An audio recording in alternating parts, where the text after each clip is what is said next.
Hello, hello. Welcome all, and thank you so much for stopping by.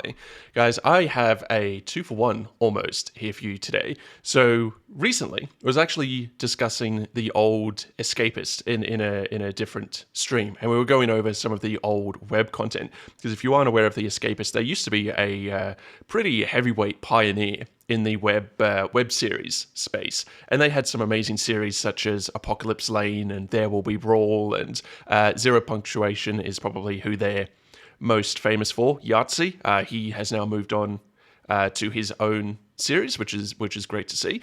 And Escapist essentially no longer exists effectively, but they were quite a force back in their day, and one of their creators was Jim Sterling.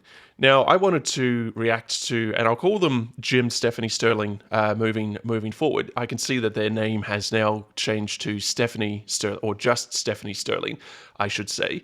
And we'll get onto that point in a moment. But Jim Stephanie Stirling used to be a real firebrand, I believe. I'll also call them they for now. Again, we'll get back to that in a sec. They were at Kotaku or another gaming site before they actually moved over to the Escapist. And they were they had a definitive brand. They were a very large individual. They were boisterous. They were angry. That anger was essentially their whole shtick. But they did actually make a lot of really good points, which is exactly what we are here to break down. There was an extreme amount of logic under there, and I can really respect that. And this is going to tie into my opinions of Jim Stephanie Stirling overall, because as a creator, I wouldn't say I ever admired them, but I did have a very healthy respect for them, and I did used to follow them quite closely for a number of years there.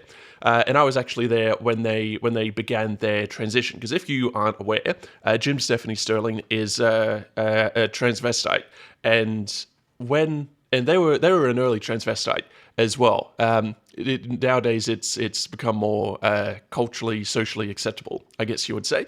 But they were fairly early to it, and they were one of the first content creators, I believe, that actually did go full transition. I believe they're on the hormone therapy and everything like that. And the reason I'm calling them Jim Stephanie Stirling is I was there when they made that announcement, and if I remember correctly, because we are going back several years now, they did want to be called Jim Stephanie Stirling specifically. I don't know if that has changed in the meantime, because part of the reason we're here today is I did stop following them.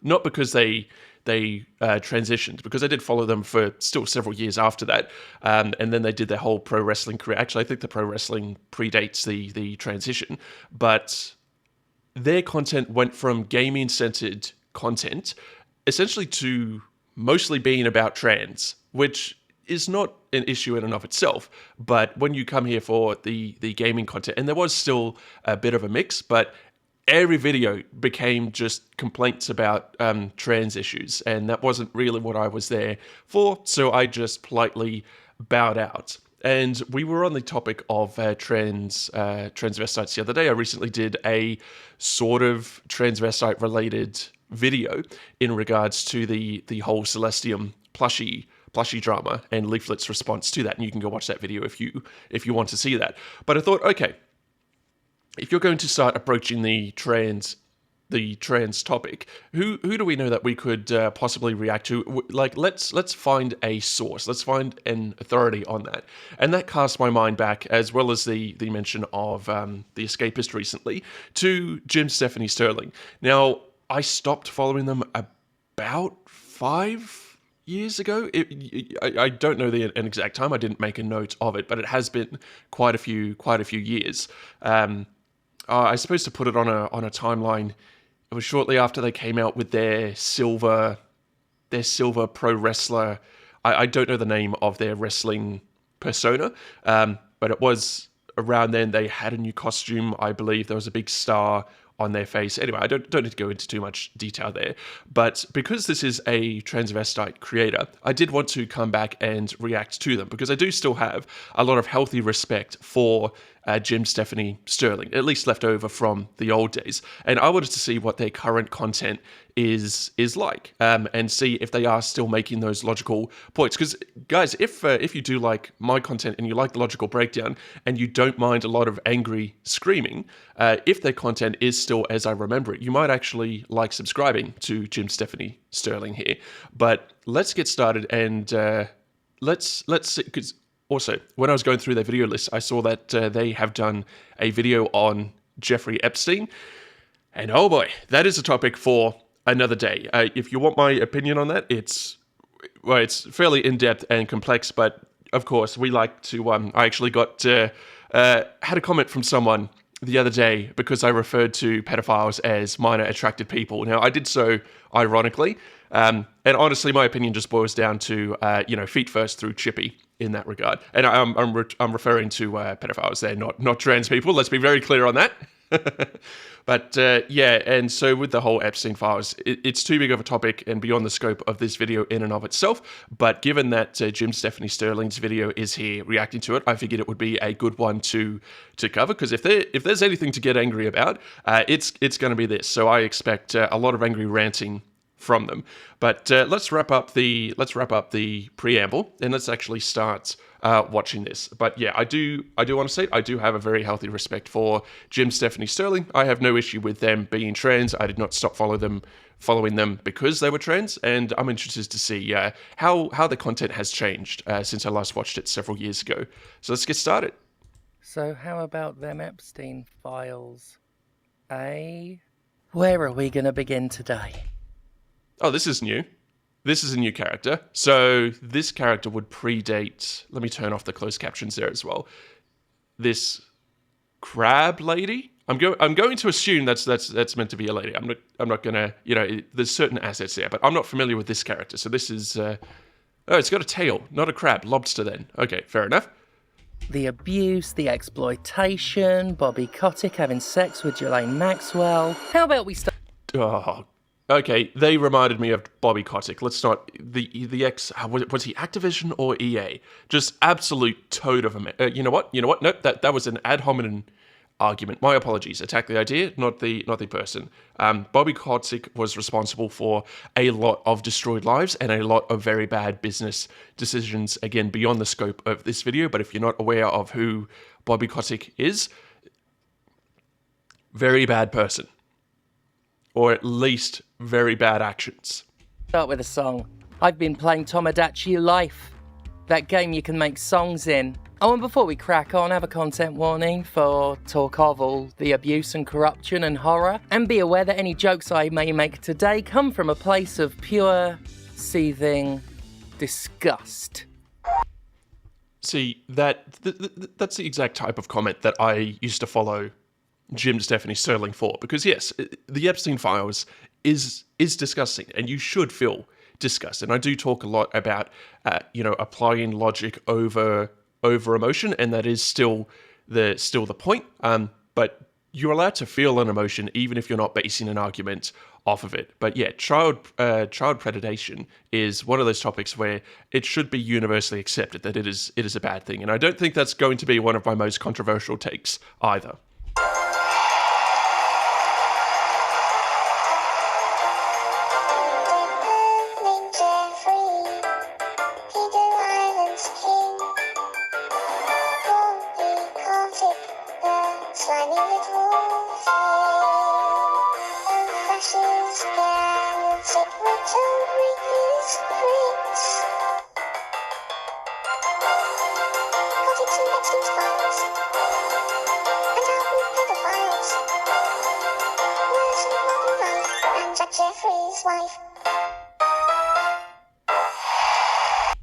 I mean, okay, fair enough. Well done.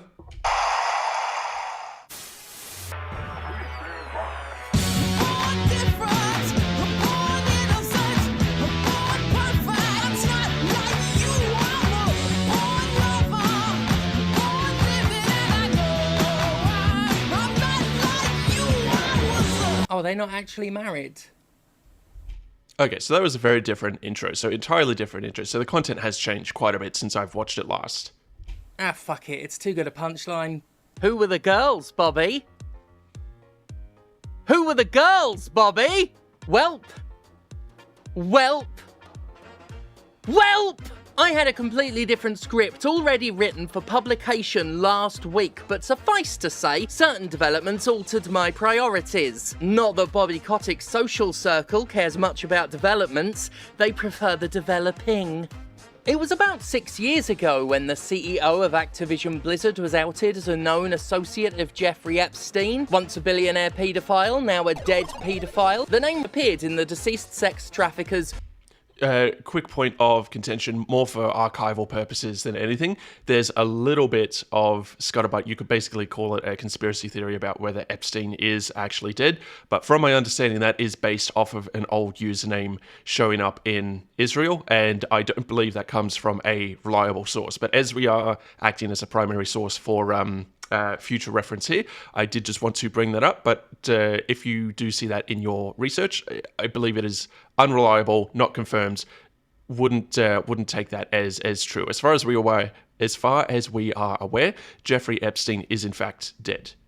Little Black Book, as it was called, though the name was all we had to go on. I remember seeing it at the time and figured, I'll be patient. The name alone isn't enough to risk a lawsuit with, but there had to be more, and at some point the truth would have to out. It really would. I might also just real quick, they do seem to be coming in from different sides, and they do have quite a good editing style, but I'm just going to move myself over to the other side here, just so I can stay out of the way of their content. There we go.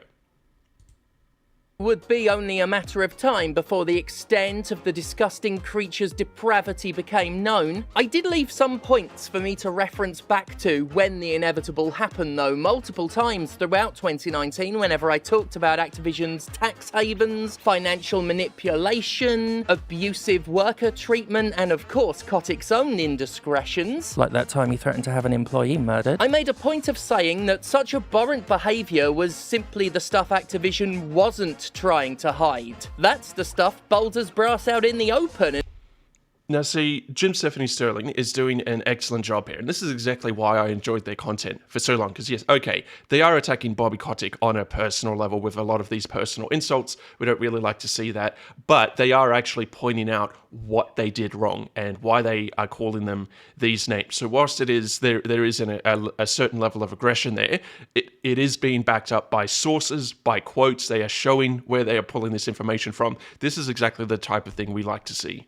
And if they were okay with us knowing all that, just imagine how bad the stuff they didn't want us to know was. I figured at the time, hey, if nothing ever comes of this, then there's nothing wrong with a little speculating. The point I made was a fair enough one anyway. But if something did come of it, then I'd look pretty prescient, which is an image I've now undermined by admitting I was speculating. All that said, I don't think any of us could have imagined exactly how deep and how all-consumingly dark the skeleton closet of these warped billionaires was. Well, except for the people who tried to whistleblow and found themselves attacked, sued into oblivion, or had their publications killed by a Peter Thiel-backed Hulk Hogan. God, if only there had been warning signs. I have every confidence there's a lot more horror to learn before we get close to cracking the surface of just Bob.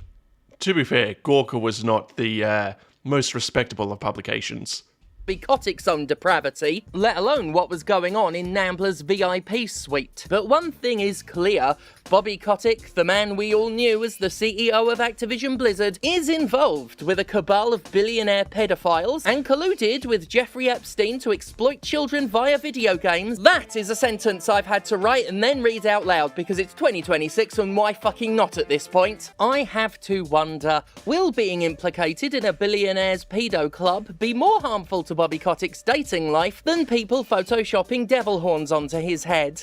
Also, yes, if you're not aware of this, Bobby Kotick did come out and blame his sad dating life on the fact that people are photoshopping devil horns onto his face. He came out with that several years ago, and yeah, I'm not sure the validity of that, but he seems to think it, and he strides and himself right there, because guess what happened exactly 2 seconds after he made that statement? A hell of a lot more popped up, I can tell you that much. Bobby, love. Sorry, but I do feel I should ask you a personal question given the company you keep. Were your dates put off by the horns because they weren't old enough to know devils weren't real? That was a joke. That was a joke. In fairness to Bobby, there's nothing yet that points to him dipping his wick in someone he shouldn't. Now, he's allegedly perfectly fine fucking someone who facilitates men dipping their wicks in people they shouldn't, organising paedophilia on a downright industrial level, allegedly considering he was allegedly Ghislaine Maxwell, who in one leaked email playfully, and also allegedly, told him her heart was broken because he doesn't call anymore, prompting the response of, mend it together and bring that sexy body that goes with it out to my town. Ill ring. Yeah, my ring would be ill as well if I'd had Bobby Kotick up it. Never mind ill ring though, what about ill Steph? Like, fucking hell, I thought the biggest collective trauma we'd all have to share was going to remain the COVID pandemic, but not even one as prescient as myself could predict. We'd have to contend with the image of Bobby Kotick and Ghislaine Maxwell making the capitalist with two cracks. Allegedly. Allegedly, of course. Maybe they were just flirting. I did not need that mental image, but I suppose that is part of the brand, so excellent pointing it out, Jim Stephanie. All I know is the psychic damage is very fucking real. Due to the vast amount of redaction in the files, the exact level of interaction between Kotick and Epstein is currently unknown. And weirdly, old Bobby Boy isn't responding to requests for a statement. According to one email, the dead pedophile... So if Bobby Kotick was smart, and we cannot give him too much credit in that department, he would just keep his head down and his mouth shut. He has already made hundreds of millions of dollars, if not billions by this point. He can live the rest of his life in secluded gated communities with armed guards, and he will never run out of money. He never needs to interact with a normal person again, if he so chooses. So if you are feeling a twinge of sympathy for him, for what Jim Stephanie Stirling is saying here, I would advise don't. He is not your friend. Said Bobby Kotick came over last night. He's great. In another, Bobby himself mentions how he wished he could have stopped by the island. For legal reasons, I shall suggest that maybe this island was a different island than the paedophile island with which Jeffrey Epstein and his fellow billionaire paedophiles are primarily and paedophilically associated with. But it ain't a good look when you're talking to Jeffrey Epstein, of all people, about stopping by the island. It's a pretty safe bet you weren't talking about Tracy fucking Island. We've been kept pretty busy since we set up this operation. There are also mentions of unnamed girls between the two, including a Russian guest who apparently missed Bobby. There is a lot to unpack with the Epstein avalanche, and I don't intend to break the whole thing down because I don't want to break myself down, pouring through the correspondence of individuals so excessively and gleefully evil that they shouldn't be seen beyond the confines of the purely fictional. What's become clear, though, is that billionaires, as a general rule, don't just fuck the world, they love to fuck kids in particular. While they stoke the fires of a culture war they consolidate their power through, mega-wealthy perverts of every political stripe have all been as thick as the thieves they are. A vicious little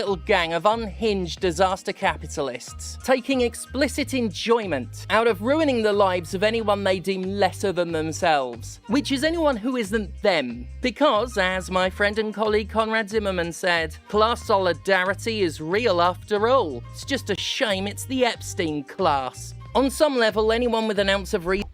See, Jim Stephanie Stirling making excellent points here. I'd never use language this aggressive, but underneath all of that angry posturing, there are still very good points. Yes, the top 1% owning, what is 80% or 90% of the stock market. Like there are so many issues there, and I have talked about similar things in the past. In that you are being screwed over from multiple different angles, and you think, oh, I will just keep to myself. No, they are reaching into your back pocket all the time. To go through a full list of how much they are stealing from you would be an entire series of videos in and of themselves. Beyond the scope of this particular video, and again, whilst Jim Stephanie Stirling is using quite pointed language here, they are making a lot of excellent points.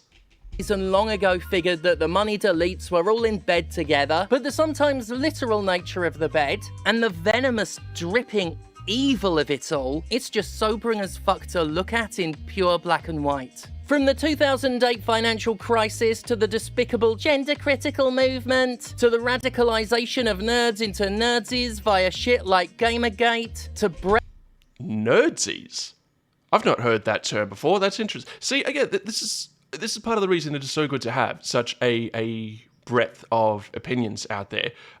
Obviously, nerdsy isn't going to have a positive connotation, but I had genuinely never heard that word before, and I do quite frequently take trips far into the left, where everything is a Nazi, right? And this is the first time I've heard that. So, very, very interesting point. I'm going to store that away for later. Thank you, Jim Stephanie. Brexit and other worldwide messes, Jeffrey Epstein and his brood of crony capitalist abusers have been steering the world into hell with one hand on the wheel and the other hand on theirs and each other's dicks. I'm still trying to comprehend that I can't use a public bathroom in safety. Pause it at an inopportune moment there. I'll get back to that comment in a second. But something that I wanted to bring up, and this is anecdotal. We're starting to get more into me editorializing here, but part of the reason that AI is so explosive it was one, obviously the economic benefit. What they want is an AI that will be able to replace human workers, so that they don't have to pay human workers. And I need to do a full video on this because I have worked for AI startups when I was in the private sector, and one of the startups I worked for, it was explicitly that AI was just the cover. They had an AI demo. You know what? I'm not going to go into details for obvious reasons. But behind closed doors, the explicit reason was the AI is just the voice model to show off to the investors so that they can sell.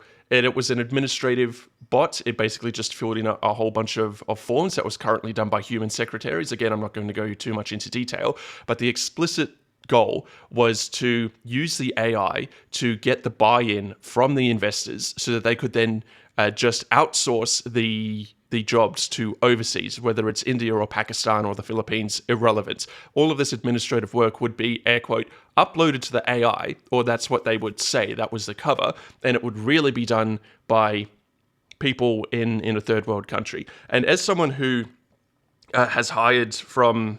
And I have actually replaced jobs with AI. Don't hate me. There is a very long story behind that, and I will need to go into much more detail. But I have built systems that have replaced human workers very strongly against my will. But again, details. The devil is in the details there. But do be aware of that. And I have hired people in these third world places. And typically, let's use the Philippines as an example. If you weren't aware of the numbers and the way the process works, typically a Philippine worker will be hired through some kind of job agency, some local job agency. Maybe they'll have a branch in your local country.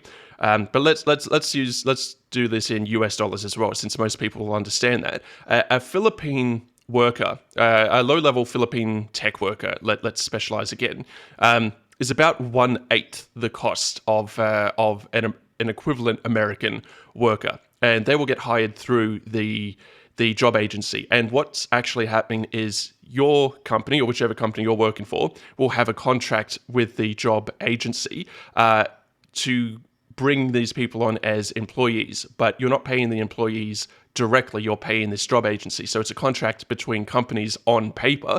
Effectively, you are just hiring these people, and then the job agency basically just takes care of local taxes and things like that. They get a Christmas hamper. There's a few cultural differences there. But yeah, a Philippines worker will cost about 1/8 the salary of a US worker, and then the job agency will typically take double that. Or, well, when I say double, I mean they double the price. As in, if you're on, I actually forget, it's all done in pesos, but let's say if you're on $8,000 and that's your equivalent pay in pesos, the job agency will, it does vary between agencies. Not all agencies are created equal, but they'll take about another $8,000 on top of that. So the total cost to the business who is doing the outsourcing will be 1/4 of an American worker. Now, is that Philippine worker going to be as skilled or as is it going to be a true equivalent of an American worker? No. But is a single American worker, especially in low-level, like level 1 tech support type positions or low-level administrative positions, is an American worker going to be able to outcompete for Philippine workers? Probably not in most cases. And so really the only reason companies won't do that is security concerns and image, because people like to speak to people within their own countries, and then there are some compliance laws, though they're not very strong. But it's mostly they want an excuse to move all the jobs offshore to a third world country where they can pay bad rates to these individuals. And by the way, those low-level people in the Philippines are getting exploited as well. But they need a cover in order to do that. And so the AI provides that cover. And we've seen this over and over and over again, even with the largest of organizations, even with Amazon and Uber and all of these other people. Like, you get into the whole Mechanical Turk conversation, which if you aren't aware, the Mechanical Turk is essentially a network of freelancers who will perform tasks that the AI is meant to be doing, but either the AI can't complete it or it's all just a farce anyway, and it's just a way to move American jobs and first world jobs away from the first world back to the third world where the companies can pay cheaper rates. And I have been there and I have seen this. I am a primary source on this. I am telling you directly that this is what's happening. Now, bringing it back to the original point, the second reason these 1%ers really want AI is because the robot bodies are not the issue. We have been able to build highly complex and very good robotic bodies for a very, very long time, but we don't have the software to drive it because the real world is very messy. And what the 1% are afraid of, and this, don't take my word for it, I'm going to quote like an article I read here, they are extremely aware that they are outnumbered 10-1. And they are worried that in an apocalypse where money no longer matters, well, why would my guards not just turn on me and take all of my things? And what they want is a robotic security force. And this is going to sound a little crazy. I do apologize for this. I am not a conspiracy theorist in either direction. Please understand that. But I do want you to exert some level of logic here. They want that robotic automated security force that can protect their assets. And that's basically the last piece that they need. The rest of the world is being held together because they are still a part of it, or they once the police are no longer there, they know they are on the chopping block. It'll be, the French Revolution times 100 in severity. Should the police ever fail, and should the state no longer be there to protect them? And I mean, just look how much they care about laws. Look at the Epstein files. You look at Jim Stephanie Stirling's video here. But once they have that automated security force where it's not reliant on any kind of loyalty or any kind of personality or any kind of justice system. It's just, these are robots, they are loyal to me, they will protect me and my assets.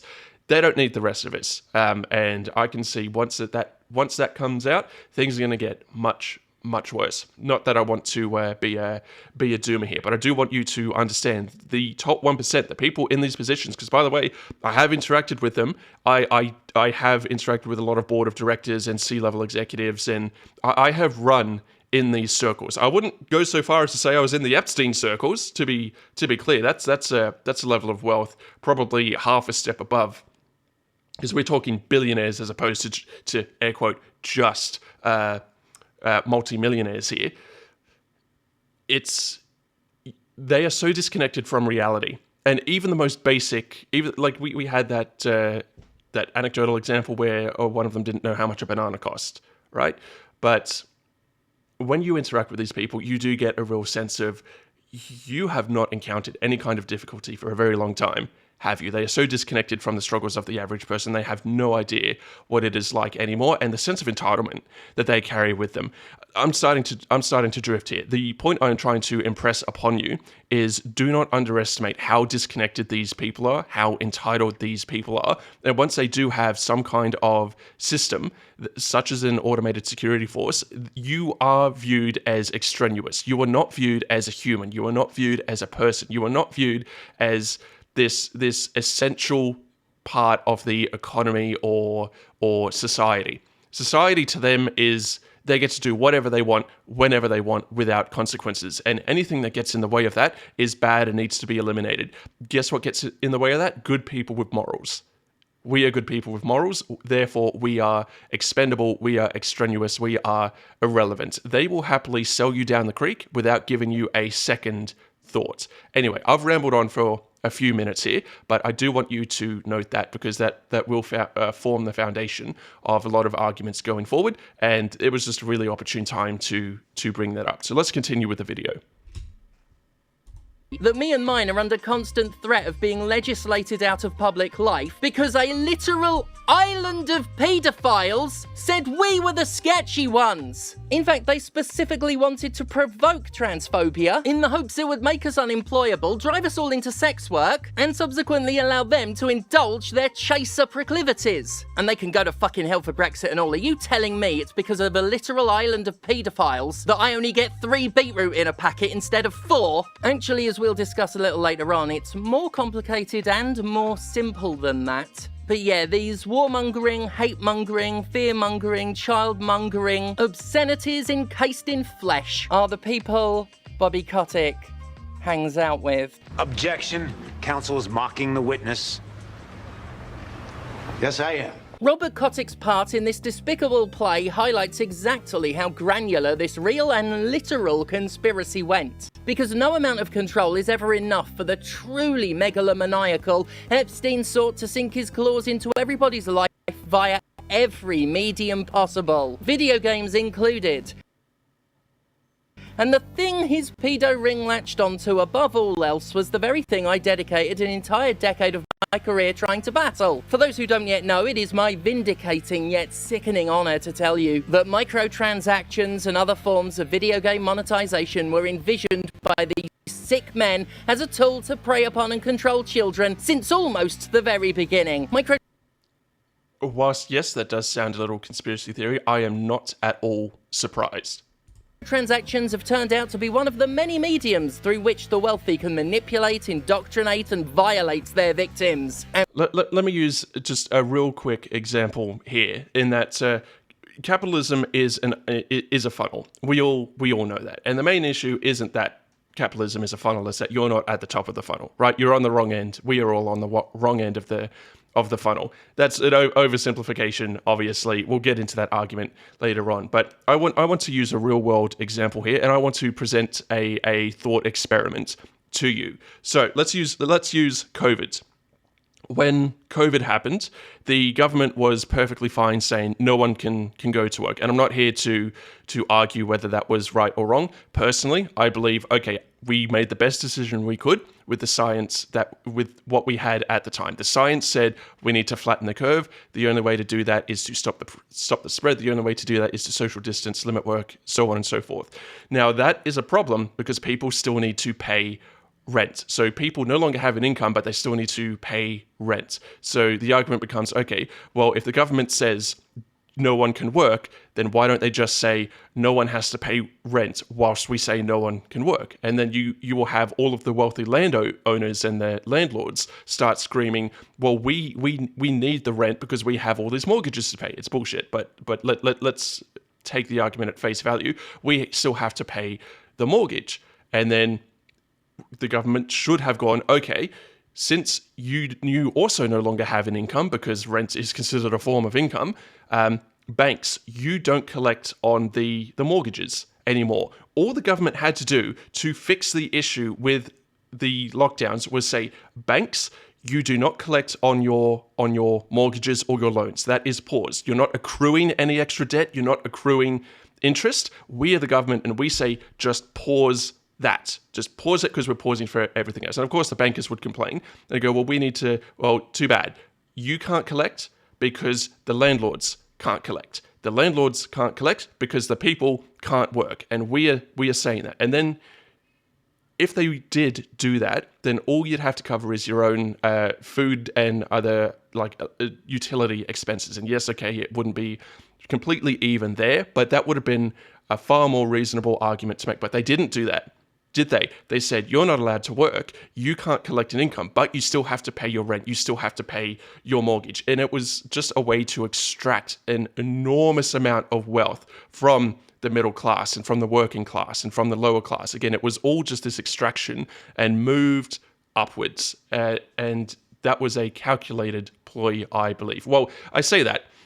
There are conspiracy theorists out there who believe it was all pre-planned. I wouldn't go that far. I don't believe that it was pre-planned. I believe that there were very powerful people who smelt blood in the water and saw an opportunity and seized that opportunity. And because these powerful people have high amounts of leverage within the government, they used that leverage. And that's why the government didn't just simply pause all the mortgages and the loan repayments. That's all it would have taken.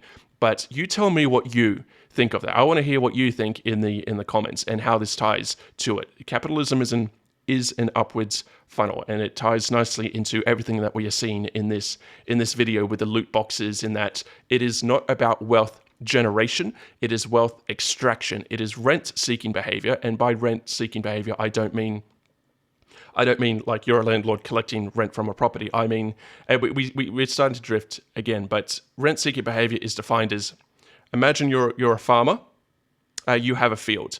There is a river that is along the side. This is the classical argument. There is a river that runs along one side of your field. One day your neighbor decides to sell up and you buy the other field on the other side of the river. So now you own land on both sides of this river. And this river, fairly wide, it's used for commerce. There's merchant ships that go up and down this river. Well, one day you decide, you know what? I'm going to put a chain up across this river. And anyone who comes by, I am going to charge them a fee in order to remove this chain. So now you're no longer generating value, because, okay, with the land, with the fields, you can make the argument you are growing food. You know, the food needs to be grown, it needs fertilizer, it needs water, it needs labor. There are inputs, right? Even though that you're collecting water from like rain, and we don't need to go too much into the details here, but you were generating something, you were generating value. But that chain across the river, that does not generate any value. That extracts value. And now the merchants have to pay a higher price in order to get down this river, in order to deliver their goods. Well, they're going to charge a higher price on their goods for that, which means the retailers have to charge a higher price, which means you as a consumer have to pay a higher price. Not because anything was added to the economy, not because any extra value was generated, not because productivity increased, but because this person who bought both sides of the river put a chain across and decided to start extracting value. And that is a lot of what we're seeing on the upper end of the wealth class. Anyway, again, I'll pause this video. This video is going to be like an hour long. I do apologize, but let's continue. This loot boxes are an example of wealth extraction rather than wealth generation. Nothing here is being generated of value. It's only being extracted. Bobby fucking Kotick, that wretched, nauseating, slime-coated little Skeleton warriors. was colluding with billionaire paedophiles about how best to target children and the vulnerable via predatory monetization. A so-called inventor by the name of Pablos Holman was especially keen to leverage video games, literally saying, "I'm all in favour of indoctrinating kids into an economy." Holman and Kotick led the discussion about this indoctrination, so while it's been a catchy pitch for people to say Jeffrey Epstein created microtransactions, that's not the case. None of these men came up with the idea for microtransactions, obviously, but a paedophile monster, a kid inductor, and a man who oversaw years of abuse at Activision colluded on how to implement them and how to use games for the explicit goal of manipulating young people. It's always three, isn't it? And you know what, tacky as this bit may be seen, I'm going to take a little aside to make this about me very briefly, because we're talking about microtransactions, people. We're talking about predatory monetization, manipulative in-game economies, loot boxes, the stuff my critics endlessly saw as the molehill from which I was crafting my mountain, the subject I banged on and on and on about until people told me to shut the fuck up. The thing I literally said was designed by child predators. The stuff that people specifically tried to exonerate Activision Blizzard over. Because I still... Again, this is more towards the archive than anything else. But yeah, I was there when they started releasing videos on this. Like especially when the Overwatch 1 came out, Jim Stephanie Stirling definitely did harp on extensively about the loot boxes. So as a primary source, I can confirm what they're saying here. So yeah, take I suppose a bit of a victory lap there, Jim Stephanie. Well done. Remember the heat I caught for calling out loot boxes in Overwatch? Because people didn't want to hear the argument.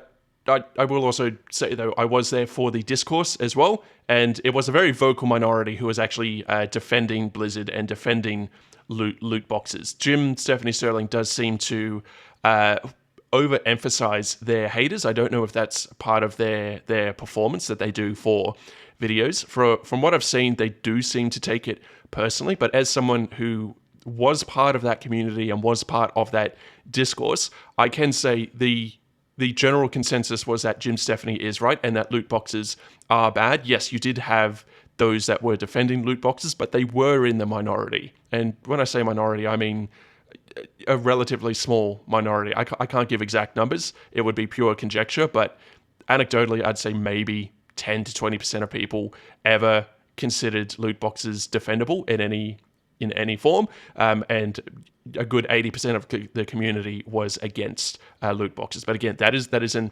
anecdotal example from my own personal experience. Please do not quote those as solid numbers. But while Overwatch didn't invent loot boxes, it popularized them. It did for gambling mechanics what Resident Evil did for the survival horror genre. And now we know that not only was Activision Blizzard explicitly pushing to make this kind of predation the norm, the CEO was collaborating with nonces on it. So the buck was passed, eyes turned the other way. Overall, this isn't about me, and we're going to move on in a second, but amidst terrifyingly preposterous revelations about how our world really works, we all have to take what small elements of victory we goddamn can, and I am planting my flag on this one. I fucking told you! Fair enough. Quite the grudge you're carrying. One thing I want game industry and game media folk to take away from this in particular, one thing I hope they will, is that we cannot turn a blind eye to a problem before it's a problem, or rather before we think it's a problem, because a problem in the making is still a problem. I'm someone who actually likes to use the slippery slope argument, and I've defended doing so as being perfectly fine when the slope in question's been slathered in soap and Vaseline. Like there has to actually be some evidence, some past record, some prior. Basically, there's a way to do the slippery slope argument well, and there's a way to do it wrong, like, say, when an island of literal paedophiles does it by projecting their own sexual interests onto a minority. When dealing with multi-billion-dollar companies headed up by stupid, greedy plutocrats, never assume they will stop. Never assume they will be satisfied. Never assume there's friction on their slopes. They want nothing short of complete control, complete domination. You know what we've always said here, right? Say it with me. They don't just want some of the money, they want all of the money. Same goes for power as well. When you're looking at someone who has more money... Little bit of channel lore. You guys will have quite possibly heard me say that before, and I did originally get that from Jim Stephanie Stirling here. The 99% of the world put together, more money than the human mind can comprehend, and they still want more. What on earth could make you think they'll ever have their fill? Microtransactions were never going to just be a little problem, something you could just ignore and they do no harm. That's not what the Epstein class wants, and it's not something they'd ever allow. Above all, they do harm. That's what they do. That's what they want. And now we have it in black and white, very poorly spelled text. Jeffrey Epstein saw a lot of potential in video games to control young minds. As well as Bobby Kotick, Epstein's files contain the names of Rockstar president Sam Houser and the CEO of the studio that gave us Mind's Eye, Leslie Benzies. All I'll say about Benzies is that he's denied the sexual assault allegations mentioned in the files, allegations that, according to those same files, Houser knew about. Epstein wrote, and the word wrote is doing a lot of work here, a load of rambling gibber shit about the potential for games to condition people, something Bobby Boy was very receptive to. Yeah, let's look at some of this. Play Medal of Honor or Call of Duty and you will learn war history. Here's what I've been thinking. Video games are already great at teaching. If they don't assess your level and put an appropriate challenge right in front of you, the game fails. I'm not going to do that voice the whole thing. Challenge too hard and you get frustrated and quit playing. Too easy and the game is no fun. That is exactly what a good teacher or tutor would do. Fundamentally, the thing that works is a one-to-one student-teacher ratio. Even if you have a shitty teacher or tutor, you will learn a lot because that person gets to know you and challenges you at your level. That doesn't scale, but computers do, so we have to use computers to replace teachers or at least augment them. And of course, we've since seen how regurgitative AI is being used to do just that, with terrible, misinformative results. Today's video games don't try to teach stuff we care about well, except for shooting bad guys. Mate, why didn't you shoot your fucking self then? You had to wait to be murdered, you fucking coward. Anyway, he says the best scheme I've come up with so far is to use X Prize or something like it to co-opt the existing video game industry. Give out a prize to the game that comes up with the best way of teaching kids anything from a normal school curriculum. Let them pick whatever they want to teach, any grade level, and just incorporate it into their product. That's the way to get the most brains and the most users for the least money. You want to skip convincing educators and parents about this stuff and just go straight for the kids. Imagine you are looking at a door in a video game. It has some squiggly symbols printed on it. Little munchkins walk up to that door and say konnichiwa. The door opens and they are greeted by a hot princess with big tits and a thong. Well, if it had tits at all, you wouldn't be interested in it. The door closes in your face. You are going to fucking learn to read and pronounce kanji. Unleash that on 5th grade boys and Jesus Christ. And then next thing you know, you'll have an entire generation of bilingual kids speaking Japanese to each other behind the backs of... See, okay, this is a problem because obviously this is coming from an absolutely abhorrent human being, and I really hate, but there is, again, we do have to focus on the logic, unfortunately. That is a logical argument. I'm not saying that that's moral. Let's be very, very clear on that. But the point they are getting at does have some good foundations there. It is about what is essentially getting at is about the proper. It's about aligning incentives with goals. Your goal is, in this example, is to teach a person Japanese, a 5th grade boy Japanese. What do straight 5th grade boys like? They like big boobs. And I don't really think we're going to have an argument about that. Maybe Jim Stephanie Stirling would have an issue with that because they are trans and hey, maybe they could be gay. And yeah, okay, fair enough. But then you just use instead of a big-titted anime princess, you just, insert whatever is the object of desire here. And if you put the barrier between you or between this 5th grade boy and the object of desire, and that barrier is something like being able to pronounce konnichiwa, that is an effective way to teach. Now, I hate where it's coming from, but I mean, I have to point out that yes, there is a solid logic here, dark as that is. They're behind the backs of their parents and teachers. Edutainment is for pussies. It doesn't work. Once kids catch on that you are trying to teach them something, they shut down. We have to keep the boobs and guns and profit. You see how much money video games are making these days? Fuck educational reform. We need educational subversion. You don't need to subvert education. You just need to align the education with the audience. What a fucking weirdo. Take him out to Battery Park and hang him by the scrotum. You'll note, throughout that, at no point has Epstein had an original idea. He says edutainment is for pussies, and his brilliant idea to supplant it is... edutainment. That's his scheme. The dumb bitch.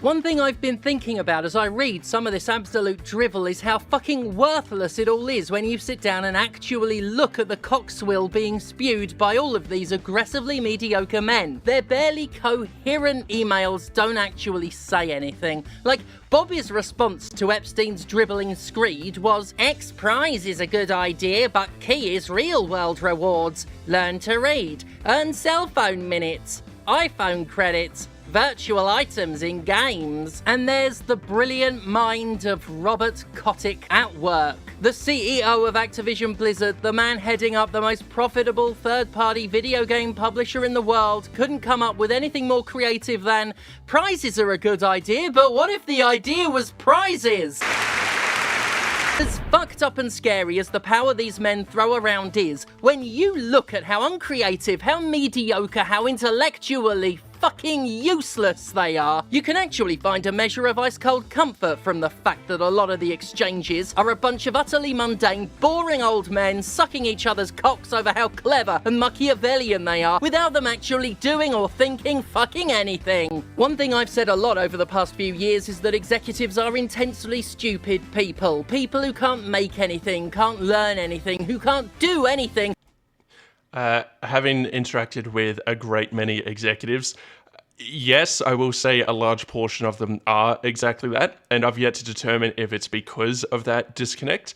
Now, I have actually come across some C-level executives who are brilliant and who do genuinely deserve to be in a position like that, because they do have a certain amount of acumen to them, but those executives are in the vast minority. The majority of executives are there because of either nepotism or because they have zero moral qualms about screwing over everyone. I have many stories that I could tell. Like, it's not just interacting with these people in a business environment, although it does bleed over into that. It's when you go to the after parties with them, when you go to the bars, to the restaurants, when you exist with them, and especially when you are at a lower standing than them, they feel quite comfortable, especially once they've had a few drinks in them, talking about all kinds of things that you as a peasant aren't really supposed to hear, but they feel like it's not really going to have any impact on them. And look, to be fair, it hasn't. I'm here talking about it, but I'm not giving specific details, and it's unlikely to ever find its way back and reflect on them individually. So yeah, the level of intelligence in C-level executives is nowhere near as high as you might believe. It is just the one or two exceptions that are genuinely brilliant that sort of they will hold up and they will propagandize as a way to justify them existing in this position. Because how can you justify paying a single C-level executive hundreds of millions of dollars when they're firing thousands and thousands of people in their workforce? Is this one C-level executive going to be able to take the place of 9,000 employees, 10,000 employees, 20,000 employees? Obviously not. But that's not what the investors want to reward. They want to reward short-term profits because they just want to pump and dump. You've heard me say that before. I'm about to go on a whole nother long rant about the stock market and investors and stakeholders. Don't get me started. So let's just return to the video. Except exploit the creativity and labour of others to enrich themselves. That's a lot of the scheming between these dickheads. Like the AI garbage they love so much, their plans are just jumbled word salad derived from existing ideas and arranged in a way that might wow a dimwit. One of the very few jobs derivative AI could replace is that of an executive. And you need look no further for evidence than two of the pricks talking to each other. You'll get more insight out of a conversation between two fucking Furbies. I think it's important to acknowledge. See, again, he's using very pointed language here, but having literally been in that position, I can more or less agree from I can act as a primary source there and back this point up. The fact that no, Jeffrey Epstein didn't inspire microtransactions as the popular stories become. Epstein lacked the capacity to inspire, just as Kotick lacked the ability to have ideas. They didn't create video game monetization. They did the only thing they know how to do. They took an existing idea and asked, what's in it for me? They worsen what exists. That's all they've ever done.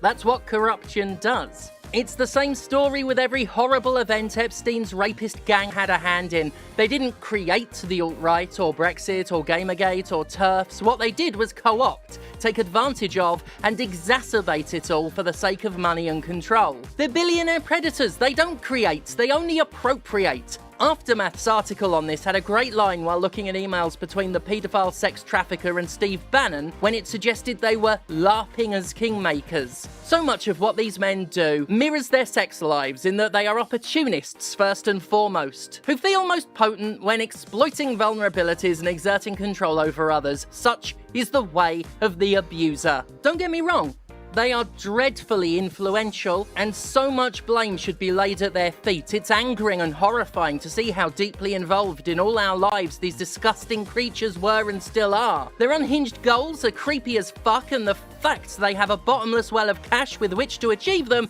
should be taken incredibly seriously. At the same time, however, all these men are fucking pathetic. Sad, miserable, empty little perverts who are so rich they have nothing normal to strive for and have long ago resorted to depravity in order to get a thrill. They don't even like normal things that normal people enjoy. They derive no joy as we would understand it. Movies...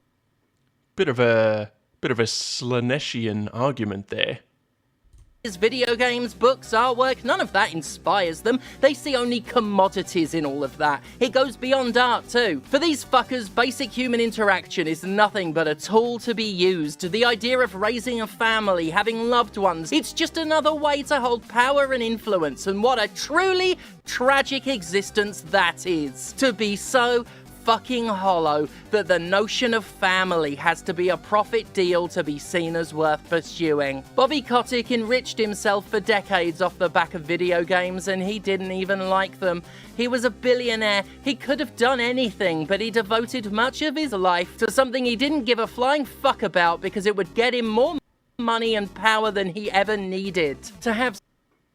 I mean, not to put too fine a point on it, but he did seem to really enjoy eating based on that photo. But I do need to be careful not to make ad hominem arguments myself, so I just couldn't resist that one. Sorry, guys. So much of something that more of it would be actively fucking useless, and then just take more and more and more. While drafting this script, I originally suggested here that he could have devoted his life to something that fulfilled him, but on reflection, that's the single thing Kotick, with all his billions and billions of dollars, couldn't actually do. Nothing can fulfill these people. Too poisoned by privilege, stripped of the need to ever want anything, ever desire anything, ever work towards anything. They are thoroughly, comprehensively empty. That's why Epstein's emails so often dip into the realm of pure insanity. When you can afford to have everything it's reasonably possible to have, what is there left to want but the completely fucking unreasonable? This is what Bobby Kotick's always been. A terminally unsatisfied, eternally bored little animal rich to the point of poverty. He is a billionaire, the most pitiful of creatures, least deserving of pity. He can blame the devil horn photoshops for him having trouble finding a woman all day long, but his struggles with dating speaks more to the reasons the horns were photoshopped in the first place. Can someone like him ever relate to a real woman? He has common ground with nobody except, well, Jeffrey Epstein, a sex trafficking pedo. Bobby, I'd say you'll never see an ineffectual and barely watched video like this one, but your ilk are so fucking small, so fucking petty, you actually might see it and might care. So let me just say, on the off chance you ever hear these words, Bobby, I actually do feel sorry for you. You're an evil monstrosity, an aberration of society, and I will be happy when you're in the ground, but goddamn, will your death be a mercy for yourself as much as everybody else? On some level, you know it too. You know how much of your insides have been gnawed away, and you had to feel every fucking bite. You poor, poor man. More importantly, you disgusting, despicable cunt. The billionaire cannot make, the billionaire cannot imagine, the billionaire can only masturbate its ego in a big group wank with other self-loving billionaires before they all go off to recreate scenes out of the 120 Days of Sodom. This is going to be an unpopular take. There are some, and I know, okay, let's use Elon Musk as an example. I know there are camps that absolutely adore him, and I know there are camps that absolutely loathe him. But whilst he wasn't, solely responsible, he was a driving force behind SpaceX. I mean, the idea of a reusable rocket, or let me specify, the idea of actually achieving a reusable rocket was an insane idea a very short time ago. And obviously, Elon Musk did not do all of the programming himself. He did not, do all of the engineering himself. But to say that he was not a driving force would also be disingenuous. And there are many other billionaires out there who have that level of wealth who could have, done this, but no, they just sit on it and do nothing with it. It is just rent-seeking behavior. Whilst we do get into an interesting paradigm here, because yes, they do control everything, but most of them don't do anything. But you get one person with that much power and they can change the world. Look at, like, Starlink is a perfect example. Look at everything Google was trying to do with, I believe it was Project Loom, the internet balloons and whatnot.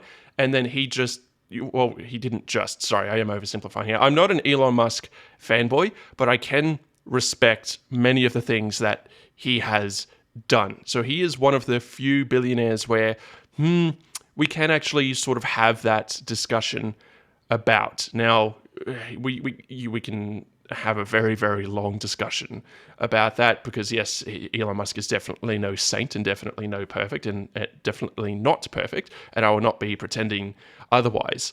But the government also has that level of power, and they haven't done shit with it. Essentially, NASA is one of the greatest institutions, human institutions, to ever exist, and they are being hamstrung at every turn. And it's just, what has happened to, to be clear, not NASA itself. NASA is amazing, but what has happened to them from the government and from the funding? It's like, just get a bunch of really smart engineers and people together, give them the funding, give them, that goal, and they will pull out amazing things. The Saturn rockets. Anyway, I'm going to go down another path here. So I'm going to pull back from that. But what Jim is saying, yes, I absolutely understand the argument, and I would agree with you about 98, 99%. I did just want to bring up that exception, because sometimes it is good to have a single individual who can make these decisions, as opposed to endless committees and endless councils and endless bureaucracy. Sometimes you need an individual who just has the power to go, no, we are doing this because I say so. We just need to make sure that that individual is doing a good thing with that power. And then we start to talk about, well, how do we balance that power? And that becomes a whole nother discussion. But, internet satellites, we want reusable rockets. We want to bring down the cost of space travel. And it's always good to have competition. I mean, we've got Virgin in it. But anyway, you get my point. Let's continue. We're about done with this video. Because they're too desensitized to come to anything else. I'll leave you one last thought about Bobby for now. He parachuted out of the game industry as one of the most hated men in the business, with a legacy of greed that unequivocally worsened the medium, and somehow, a legacy that shit has been further tarnished. That's funny to me.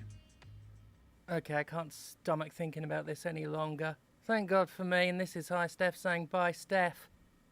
And fuck you, Bobby. Okay, well done. So, that seems to be a bit of a return to form, because when I did stop following Jim Stephanie Stirling here, and let me move back over to the other side of the screen here, and just... There we go. Yes, when I did stop following them several years ago, it was primarily because the bulk of their videos was talking about being a transvestite. And I did try and stick it out for a while because, at the start it was new to them and they were talking about, how they were feeling happy. And look, power to you. If that's genuinely the way that you feel, then no issues with that. And I'm glad that you were able to find that happiness within yourself. But I tried to stick through, and it just kept getting more and more and more. It took over more and more and more videos, and then they started to spout all of these transvestite type conspiracies. Like, there's conspiracies in every culture, in every subculture. Like, you'll never get away from them, and it's just when you start repeating them that it becomes a bit much. So that's about when I fell off with them. But this this video ties back to a lot of their old content, and it seems to be the way that they used to present arguments. There was a little bit of transvestite victimization within that. I did pick up on that, but we're talking like, half a minute of it, and it's, everyone's allowed to hold their own opinions, and we won't hold that against them. But guys, if you like my content, as you would have just seen from that, you're probably going to like, I'm going to call them Stephanie Stirling, because I believe at the end there they refer to themselves as Stephanie Stirling. So I will drop the Jim for now until I hear otherwise. But yeah, Stephanie Stirling, whilst very angry, whilst very antagonistic, and whilst using a lot of attack-oriented language that we don't appreciate, they do also make a lot of logical points there. They do back them up. They have the screenshots. They cite their sources. So very, very well done. Now that this content seems to have returned to form, maybe I will check out some of their content in my own personal time, and maybe I will resubscribe to them. I'll give some more of their videos a watch to see if it really has improved, or if this was just a particularly good one. But yeah, that will be a good introduction to you guys as well. Do consider giving Stephanie a subscribe and a like if you do enjoy their content style. At least, give some of their other content a watch before making that decision. And let me know what you guys think in the comment, because there were a lot of things that we covered in that, and especially around the economic classes and the top 1% and whatnot. And I do want to hear what you think about what I said about security forces,